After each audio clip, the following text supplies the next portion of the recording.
오늘 7월 첫 주일 맥주 감사 주일이어서 오늘은 감사에 대한 말씀을 전하고 다음 주에 다시 마태복음 설교하도록 하겠습니다.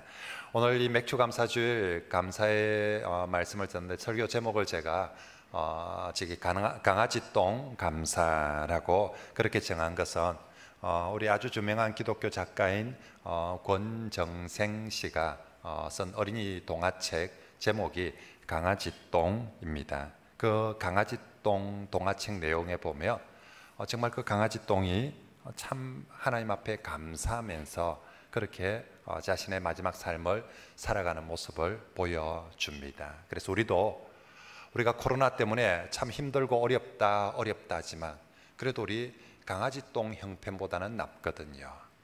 강아지똥도 감사를 하며 사는데 우리도 오늘 말씀을 들으면서 후반기 첫 주 시작을 하면서 정말로 이렇게 우리가 감사하면서 후반기를 시작하면 좋겠다 싶습니다. 그 강아지똥이라는 동화책에 보면 정말 강아지똥은 말 그대로 사람 똥도 아니고 그냥 강아지가 길바닥에 싼 똥입니다. 정말 보잘것없고 사람들 냄새 난다고 손가락질을 하고 다 피해가는 똥입니다. 그래서 강아지똥 스스로 참 자신이 불행하다라고, 차라리 나는 이 땅에 존재하지 않았더라면, 태어나지 않았더라면 훨씬 더 좋았을 텐데 라고 생각했죠. 근데 어느 날 그 강아지똥 앞에 조그마한 싹이 납니다. 그리고 꽃이 피는데 보니까 민들레 꽃이에요. 그리고 그 민들레가 강아지똥에게 얘기합니다. 너 때문에 내가 꽃을 피우게 되었다라고, 참 고맙다라고, 그리고 내가 너 때문에 앞으로 네가 내게 영양분을 더 공급해 주며 지금보다도 훨씬 더 아름다운 꽃으로 그렇게 자라나고 피어날 거다라고 얘기해 줍니다. 이 얘기를 들은 강아지똥은 난 이때까지 참 보잘것없는 존재라고 생각했는데, 야, 내 같은 똥도 정말 이렇게 아름다운 꽃을 피우는데 쓰임받을 수 있구나. 내가 이 땅에 있기를 잘했구나. 그래서 정말로 하나님 앞에 자신의 존재에 대해서 감사하고, 그리고 정말 어느 비 오는 날 정말 자신의 몸을 기꺼이 분해해 가지고 그 민들레 뿌리로 스며들어서 민들레가 아름다운 꽃을 피우는데 그렇게 자신을 마지막 삶을 사용되게 됩니다. 그렇습니다, 성도 여러분. 이 땅에 우리가 강아지똥 하나조차도 헛되이 존재하는 것이 없고, 하나님은 그것 하나조차도 귀하게 사용해 주셔 아름다운 꽃을 피우게 해 주십니다. 마찬가지로 강아지똥 하나도 그런데 우리 성도들 중에 이 코로나 때문에 어려움을 겪으면서 내 팔자는 왜 이럴까, 정말로 나는 왜 이럴까, 내 같은 사람은 왜 나는 하는 것마다 안 되고 난 왜 이렇게 어려울까라고 정말 그렇게 자신에 대해서 자책하고 한탄할 때가 있을 텐데, 여러분 정말 하나님 앞에서 어느 인생도 헛된 인생이 없고, 정말 우린 비록 혹시나 사람이 보기에 또 내가 보기에 보잘것없어 보인다 할지라도 우리가 정말 하나님 앞에서 그 존재 가치를 깨닫고 하나님 앞에 감사하면서 살아갈 때 우리도 얼마든지 우리 자신에게나 우리 이웃에게 좋은 꽃을, 아름다운 꽃을 피우게 할 수 있는 줄 믿습니다. 하나님께서 그 강아지똥도 귀하게 쓰시는데 우리에게도 반드시 그런 은혜를 베푸실 것입니다. 실제로 이 이야기는, 이 동화책은 권정생 씨 자신의 이야기를 그린 그런 삶의 이야기였습니다. 정말 이 권정생 작가 일제강점기 시절에 진짜 가난한 집에서 태어납니다. 근데 태어났는데 어릴 때부터 몸이 병약해가지고 병들고 가난하고, 그리고 일본의 식민지 시절에 또 그 땅에 끌려가서 징용을 당해서 끌려가서, 그리고 해방이 되면서 다시 조국에 돌아왔는데 집도 하나 없고 땅도 하나 없고 또 부모도 가족도 없이 정말로 이렇게 불쌍한 사람이 있나. 그리고 그때부터 오두막집에서 살기 시작했습니다. 하지만 정말 이렇게 가난하고 불쌍한 사람이었지만 하나님 믿는 믿음이 있었어요. 그래서 정말 믿음으로 감사하면서 살았고, 그래서 자신과 같이 정말 어렵고 힘든 사람들에게 그래도 당신은 소중하고 그래도 감사할 것이 있습니다 얘기하고 싶어서 강아지 똥을, 특별히 자기처럼 어린 시절을 불우하게 겪고 있는 아이들을 위해서 강아지 똥 책도 쓰고, 또 우리 잘 알고 있는 몽실언니라는 책도 이 권정생 작가가 썼거든요. 정말로 자기처럼 가난하고 힘들고 또 보잘것없다고 생각되는 사람들에게 희망을 주고 싶어서 쓴 책이었습니다. 정말 가만히 보면 할 거라고는 원망밖에 할 것 없는 그런 형편이었지만 정말 하나님을 믿는 믿음으로 자신의 삶에 대해서 원망하지 않고 오히려 믿음으로 감사하면서 그렇게 살았습니다. 그리고 이 강아지 똥이 1969년 작품입니다. 69년도에 우리나라에서 아동문학상이란 걸 처음으로 만드는데 제1호 아동문학상으로 받게 되는 게 이 강아지 똥입니다. 근데 사실 우리 그동안 잘 몰랐고 2003년도에 이 강아지 똥이 애니메이션으로 만들어지면서 이제 우리나라 전체에 히트를 치고 뿐만 아니라 지금은 전 세계적으로도 아주 유명한 책이 되었습니다. 그러면서 이 정말 수익금이 엄청난 수익금을 받게 됩니다. 게다가 나중에 몽실언니도 엄청난 히트를 쳤기 때문에 아주 베스트셀러가 되고 많은 돈을 벌게 됩니다. 하지만 권정생 씨 그 많은 수익금을 단 한 푼도 자신을 위해서 사용하지 않고 여전히 그 안동에 보면 조그만한 시골의 오두막집이거든요. 5평도 되지 않는 오두막집에서 마지막 죽을 때까지 거기서 살아갑니다. 그리고 그 모든 수익금은 자기처럼 어린 시절 불우하게 보내고 가난하게 보내는 아이들을 위해서 기탁합니다. 그리고 북한에 있는 아동들, 굶어 죽는 아이들을 위해서 모든 것들 또 다 기탁해서 정말 마지막 죽을 때에 그 강아지 똥처럼 자신의 모습 하나도 남기지 않고 모두 가난한 아이들을 위해서, 가난한 사람들을 위해서 다 나누고 베풀고, 그리고 하나님의 부르심을 받고 천국으로 가게 되었습니다. 여러분, 오늘 우리가 읽은 이 시편 100편도 똑같은 이야기가 기록되어져 있는 말씀입니다. 시편 100편은 시편에 있는 여러 가지 시편들 중에서 대표적인 감사 시편입니다. 그런데 이 감사 시편 언제 이스라엘 백성들이 지은 시편이냐 하면 이스라엘이 경기가 가장 좋고 가장 부유하고 강건하게 될 때 지은 시편이 아니라 이 시편 100편은 가장 어려운 시절의 감사 시편입니다. 여러분, 이제 시편을 읽다 보면 시편은 150권인데 모두 5권으로 되어 있습니다. 1권, 2권, 3권, 4권, 5권. 근데 나중에 4권, 5권 이렇게 가면 감사 시편이 많이 나오거든요. 근데 뒤에 4권, 5권에 나오는 대부분의 감사 시편들은 포로 이후에 기록된 시편들입니다. 포로 이후 시대는 바벨론 포로에 돌아올 때는 청운의 꿈을 안고 정말 우리가 이스라엘 땅으로 예루살렘으로 돌아가면 진짜 하나님 나라를 건설할 줄 알았어요. 근데 돌아오니까 진짜 집도 없고 땅도 없고 학교도 없고 아무것도 없고 폐허가 된 곳에 마음은 잘 살 수 있을 것 같은데 실제로는 가장 이스라엘 역사 속에 가난하고 힘든 시기를 보내었습니다. 하지만 그들이 그 가난하고 힘든 시기를 보내지만 그때 딱 하나 좋아져 온 게 있어요. 그게 뭐냐면 믿음은 정말 좋아져 돌아왔습니다. 그래서 그 포로 이후 시기에 환경이 좋아져서 이렇게 많은 감사 시편을 기록했던 것이 아니라 믿음이 좋아졌기 때문에, 환경은 오히려 예전보다 훨씬 더 어려워. 저들이 바벨론에 살 때보다 여기 돌아왔을 때가 환경은 훨씬 더 어려워졌지만 그들이 믿음이 더 좋아졌기 때문에 이 시기에 훨씬 더 많은 감사를 기록하였던 것이죠. 그래서 시편 100편에도 이 어려운 상황에도 여호와가 우리의 목자이심을 믿으니까 그로 말미암아 우리가 감사하자라고 그렇게 외치는 것이 시편 100편입니다. 우리 3절, 4절 같이 한번 읽어봅니다. 시작. 여호와가 우리 하나님이신 줄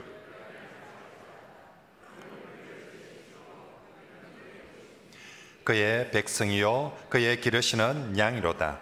감사함으로 그의 문에 들어가며 찬송함으로 그의 궁정에 들어가서 그에게 감사하며 그의 이름을 송축할지어다. 아멘. 그렇습니다.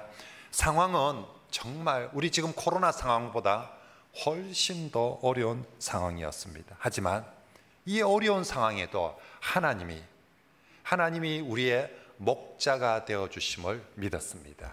그리고 우리는 하나님께서 기르시는 양임을 믿었기에, 즉 강아지똥 하나도 감사를 하는데, 우리는 하나님이 우리 목자고 우리가 하나님의 양인데 하나님께서 그 양들을 돌보지 않으시겠느냐. 그래서 우리 정말 하나님을 목자로 믿는 성도들이여, 우리 이 어려운 와중에도 감사함으로 그의 궁정에 들어가서 감사함으로 찬송하며 하나님을 예배합시다 라고 외치는 것이 오늘 시편 100편입니다. 그렇습니다. 여러분, 정말로 신앙의 사람들은 성경 안에서나 성경 밖에서나 예나 지금이나 언제나 어려운 상황에서도, 좋을 때만 감사하는 것이 아니라 어려운 상황에서도 감사를 했는데, 오늘 사실 우린 이 코로나 때문에 힘들다 하지만 사실 가만히 따지고 보면 우린 그래도 여전히 다른 어떤 사람들보다 부유하고 많이 가진 사람들입니다. 우리가 미국의 이 스탠퍼드 대학의 필립 하트라는 교수님이 세계 인구를 100명으로 딱 집약을 해서 축소를 한다면 그 중에 100명 중에 80명은 적정 수준 미달의 집에서 살고 있다. 그리고 그 중에 70명은 문맹이고 50명은 영양실조에 걸려 있고 20명은 한 끼로 연명을 한답니다. 30명은 전기와 수도가 없는 집에서 살고 있습니다. 반면에 자기 집에 차도 있고 컴퓨터도 있고 휴대폰도 다 가지고 있는 사람은 세계 인구의 1%에 해당된다고 합니다. 혹시 내가 이 코로나 와중에도 우리 집에 차가 있고 내가 집이 있고 컴퓨터가 하나 있고 내 손에 휴대폰이 하나 있다, 그러면 대한민국 1%가 아니라 전 세계 인구로 볼 때 당신이 1%입니다. 세계 1%에 속하는 사람이 감사를 안 한다며 저 강아지 똥이 우리 보고 뭐라 하지 않겠습니까? 나는 강아지 똥이라도 감사를 하는데, 이 시편 100편의 사람들은 그 어려운 시절에도 감사하는데 세상에 손에 휴대폰을 들고 있으면서도 자동차를 가지고 있으면서도 감사를 하지 않는다며 그것은 정말 너무한 사람들일 것입니다. 옛날 청교도들이 배를 타고 메이플라워를 타고 미국으로 건너갔을 때에 102명이 출발을 했는데 딱 1년이 지나고 나서 가는 배 속에서 죽고 또 도착해서 추위와 굶주림으로 죽고 모두 47명이 죽었습니다. 출발하고 딱 1년 지나서 보니까 정말 우리는 믿음으로 살면, 믿음으로 이 태평양 대서양을 건너며 하나님께서 우리에게 신천신지를 예비해 주시고 우린 정말 저 신대륙에서 낙원을 만들 수 알았는데 와서 1년 지나고 보니까 절반밖에 못 살고 다 죽고 또 살아남은 사람도 여전히 힘든 상황이었습니다. 이게 뭔가? 우리가 혹시 하나님 앞에 죄가 많은 건 아닌가 하고 한 주일 동안 금식 기도를 하기 시작합니다. 우리의 잘못 때문에 혹시 이런 결과가 생기지 않았나 하고 한 주일을 금식을 했는데도 사람들 마음에 위로와 평안이 없었습니다. 그때 한 농부가 건의합니다. 우리가 잃어버린 것에 대해서 슬퍼하고 낙심하기보다는 지금이라도 우리 하나님께서 주신 것에 대해서 먼저 감사부터 합시다.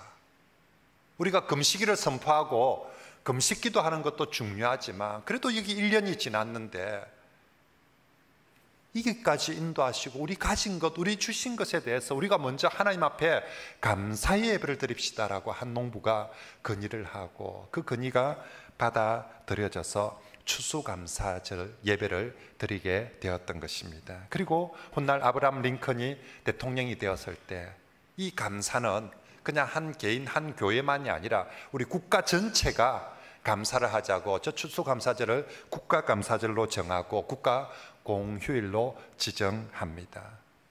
링컨의 마음은 우리 온 국가가 감사하는 국가가 되자, 감사하는 나라가 되자라고 외치면서 이 날을 공휴일로 정하게 되었던 것이고, 지금도 미국은 땡큐라는 말을 세계에서 가장 많이 하는 나라라고 합니다. 이 원리는 구약 성경에도 똑같습니다. 구약에도 절기를 정합니다. 왜 정합니까? 하나님을 기억하고 감사를 잊지 말자고. 감사하자고 정하는 절기들. 그래서 구약의 모든 절기들은 감사 절기들인 것이죠. 우리 하나님께서 우리에게 행한 은혜, 유월절을 통해서 구원의 은혜를 잊지 말고 감사하자.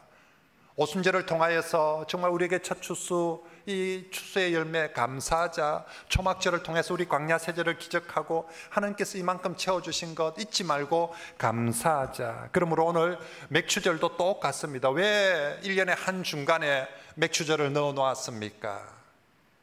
우리가 첫 새해를 출발하면서 믿음과 감사함으로 출발했습니다. 이제 절반을 돌면서 다시 한번 성도가 후반기를 어떻게 살 것인가, 그래 환경이 좋고 안 좋고를 떠나서 우리 또다시 한 번 더 믿음으로 살자, 감사로 살자고 이 맥추절을 정해놓은 것이죠. 그래서 정말로 저와 여러분들이 다시 후반기 첫 주일을 우리가 시작하면서 다시 한번 감사를 잊지 말고 땡스 리빙하는 정말 그런 감사의 삶을 살아가는, 추수감사절은 땡스 기빙 데이고요, 우리가 땡스 기빙을 할 뿐만 아니라 사실은 날마다 땡스 리빙하는, 감사로 하루하루를 살아가는 그런 성도들, 오늘 맥추감사주일이 하나님 앞에 지금까지 감사를 할 뿐만 아니라 하나님, 이제 남은 2020년 후반기 정말 어쩌면 더 전반기보다 어려울 수도 있습니다.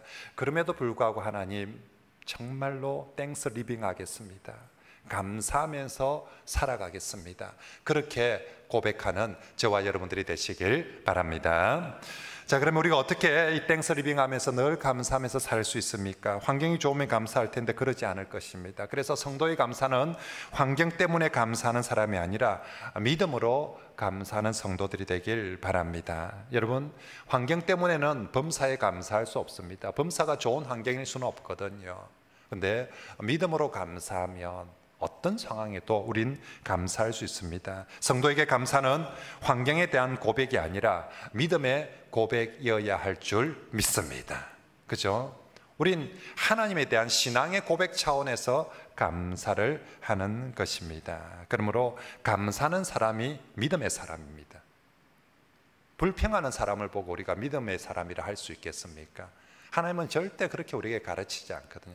감사하는 사람이 믿음의 사람이고, 믿음이 있는 사람이, 진짜 믿음 있는 사람이 감사하는 사람이 될 것입니다. 자, 한번 따라할까요? 감사는 믿음의 고백이다. 믿습니까? 그래서 여러분, 믿음으로 2020년 후반기도 우리 감사하면서, 이건 내 신앙의 고백이거든. 그렇게 우리가 살면 좋겠습니다. 그리고 두 번째, 우리가 늘 감사하면서 살기 위해서 내게 주신 모든 것이 하나님의 은혜임을 깨닫고 제로에서부터 감사하면 좋겠습니다. 제로 감사. 사실 우리 적신으로 왔지 않습니까? 우리 제로였어요. 아무것도 없었어요. 이 땅에 올 때 우리 아무것도 없었습니다. 그러므로 코로나 때문에 어렵다 하지만 지금 내가 뭐라도 하나 가지고 있다면 그것은 하나님께서 내게 은혜로 베풀어 주신 선물입니다. 그죠? 차를 하나 가지고 있어도, 휴대폰을 하나 가지고 있어도, 집을 하나 가지고 있어도, 나 이 땅에 제로로 왔는데, 적신으로 왔는데 뭐라도 하나 가지고 있다면 그건 하나님의 은혜인 거지요. 내가 제로에서부터 감사를 한다면 이 코로나 와중에도 맥추감사주일날 감사할 제목이 1000가지는 아마 넘을 거예요. 가만히 보면 나 참 많이 가지고 있습니다. 그러므로 오늘 맥추감사주일이 그냥 감사 예배 한 번 드리고 끝나는 주일이 아니라 집에 가서 정말로 감사를 잊지 말자고 정말 이 감사절기를 정했는데 한번 생각해 보십시오. 내가 제로에서부터 하나님께서 이만큼 내게 주신 것들, 그리고 조목조목 적어도 보고 진심으로 한 발짝 넘어졌지만 그래도 지금이라도 감사해 보십시오. 나의 생명, 하나님께서 내게 주신 은혜이고 선물입니다. 나의 구원, 하나님의 은혜이자 선물입니다. 나의 소유, 전적으로 하나님의 은혜이자 소유이고요. 나의 삶 모든 것이, 내가 제로에 있는데 내게 뭔가 하나라도 가지고만 있다면 그건 전부 다 하나님 주신 은혜의 선물입니다. 강아지 똥, 정말 그 작은 것 하나를 통해서도 감사하고 자신을 드리는데 우리가 그렇게 많이 받았는데 하나님 앞에 더욱 감사합시다. 그리고 성도는 세 번째, 힘들고 어려운 와중에도 우린 그럼에도 불구하고 감사하는 그런 사람이 범사에 감사할 수 있습니다. 어떤 사람들은 감사할 것이 많은데도 감사를 안 하는 사람이 있고요. 또 어떤 사람은 감사의 마음은 있어도 실제로 감사를 안 하는 사람이 있고, 또 어떤 사람은 좋은 것만, 좋을 때만 감사하는 사람이 있고, 근데 진짜 참된 믿음의 성도는 감사할 것이 없을 것 같은 상황에도 그럼에도 불구하고 감사하는 사람이 정말 믿음의 사람이요, 그것이 진정한 감사인 줄 믿습니다. 여러분, 오늘 시편의 말씀처럼 참 상황은 어렵지만 지금도 하나님이 살아계시고 그 하나님이 나의 목자가 되어주시며 그 하나님께서 역사하실 때 지금 내게 어떤 어려운 것도 하나님이 합력하여 선을 이루어 주심을 믿는다며, 우리의 상황이 아무리 어려워도 그럼에도 불구하고 우리가 하나님 앞에 감사할 수 있는 것입니다. 로마서 8장 28절 우리 믿음으로 한번 고백해 볼까요? 시작. 우리가 알거니와 하나님을 사랑하는 자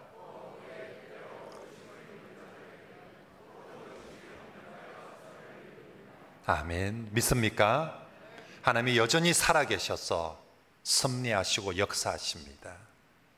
쫄딱 망한 것 같은 것도 하나님께서 합력하여 선을 이루시고, 시편 23편의 고백입니다. 여호와가 지금도 나의 목자시니 내가 부족함이 없고, 시편 23편에도 오늘 시편 100편 5절에도 여호와의 인자하심은 지금까지로서 끝나는 것이 아니라 이후로도 영원히 그의 인자하심이 대대로 나와 우리와 함께 할 것을 우리가 믿기 때문에 이 와중에도 우리는 감사할 수 있는 것입니다. 오늘 본문 3절에 여호와가 우리 하나님이신 줄 너희는 이 어려운 시대도 꼭 알아라. 그는 우리를 지으셨을 뿐만 아니라 그래서 우리가 그의 것이고 그가 우리의 목자이시니 우리는 그의 기르시는 양이로다. 그분이 기르시기에 푸른 목자가 찾아다닙니다. 가물어서 풀이 없고 물이 없으며 나를 데리고, 목자가 물이 있는 곳으로 풀이 있는 곳으로 우리를 데리고 반드시 인도해 주실 줄 믿습니다. 그러므로 물이 없을 때, 풀이 없을 때 양들은 원망하기보다 더욱더 목자 되신 예수 그리스도 그분에게 붙어 있으시길 바랍니다. 목자만 떨어지지 않는다면 목자께서 반드시 이 어려운 와중에도 우리에게 푸른 초장 실만한 몰가로 우리의 목자가 인도해 가실 것이고, 그것을 바라보며 우리 그럼에도 불구하고 감사하는 성도가 되시길 바랍니다. 마지막으로 성도의 감사는 언제나 풍성한 감사이길 바랍니다. 성경은 늘 감사를 가르칠 때 항상 이 풍성한, 넘치도록, 그래서 정말 이 감사하고 제일 안 어울리는 단어를 하나 꼽으라고 한다면 그것은 아마도 인색함일 것입니다. 성경은 성도들이 하나님 앞에 감사할 때 언제나 감사가 풍성하고 넘치도록, 골로새서 4장 7절 말씀에 믿음에 굳게 서서, 감사가 되려면 뭐든 믿음에 굳게 서야, 믿음이 없으면 감사가 안 돼요. 그래서 믿음의 기초를 믿음에 굳게 서서 그 다음 감사함을 어떻게 하라? 조금 하라가 아니라 감사함을 넘치게 하라. 고린도후서 4장 15절, 고린도후서 말씀은 참 고린도 교회가 어려운 상황이었어요. 우리가 알다시피 가장 문제가 많고 힘든 교회였습니다. 그런데 고린도후서에서도 많은 감사로 말미암아 그 다음 은혜가 더하여 넘치고, 많은 감사가 있는 곳에 은혜가 다하여 넘치고, 그리고 은혜가 넘칠 때 하나님께 영광이 되는 줄 믿습니다. 이게 힘들고 어려운 교회가 회복되는 시스템이에요. 힘드니까 어려우니까 싸우는 것이 아니라 힘들고 어려울 때 많은 사람들이 감사를 하고 그게 은혜가 넘치고, 그래 할 때 하나님께 영광이 됩니다. 그렇습니다. 감사가 넘치면 그곳에 똑같이 은혜가 넘치고, 감사가 넘치면 기쁨도 넘치고, 감사가 넘치면 하나님을 향한 영광도 그곳에 넘치게 될 것입니다. 반면 인색한 곳에는 결과도 인색해지는 거죠. 그렇지 않겠습니까? 투자가 인색해도 결과가 인색합니다. 우리 삶에 하나님을 향한 감사가 인색하며 결국 결과도 인색합니다. 그러므로 정말 우리 삶 속에서 다음 우리 추수감사절에 더 풍성한 은혜와 감사가 있기를 원한다면 지금 오늘 지금부터 다시 한번 풍성한 감사로 주께 먼저 드리는 그런 저와 여러분들이 되시길 바랍니다. 여수 애양원 우리 손영아 목사님 애양원에 가면 여러 유품들이 있는데 그 중에 하얀 봉투, 흰 봉투가 하나 있습니다. 아마도 이제 저는 어디 가든지 열공하는 스타일입니다. 뭐 어느 유적지든지 어디 가든지 뭐라도 하나 보려고 배우려고.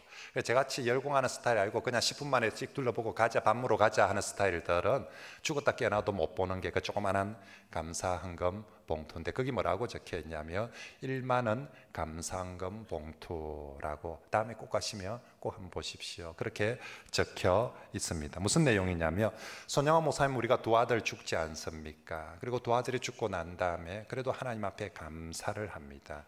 10가지 감사를 하죠. 참 아들 둘 이런 상황에서 저런 감사가 될까 싶은데 그래도 하나씩 이 상황에도 하나님 앞에 감사할 걸 찾아보자. 그리고 10가지 감사합니다. 근데 말로만 10가지, 마음으로만 10가지 감사하는 것이 아니라 그때 감사헌금 드린 것이 1만 원이었어요. 당시 1만 원 손양호 목사님 10년치 사례였다고 합니다.